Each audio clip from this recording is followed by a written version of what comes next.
hindi dapat masindak, sa halip ay kailangang magkaisa ang mga ginagawang China na pambubuli at pagpapakalat ng fake news sa isyu ng West Philippine Sea, WPS.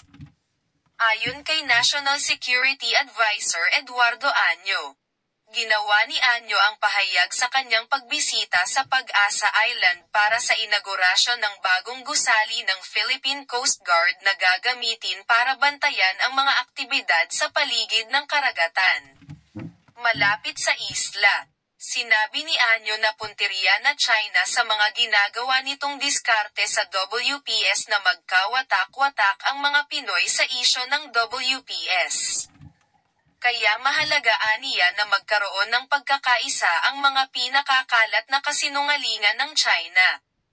Kasama ni Año sa Pag-asa Island si Armed Forces of the Philippines, AFP, Western Command Chief Vice Admiral Alberto Carlos.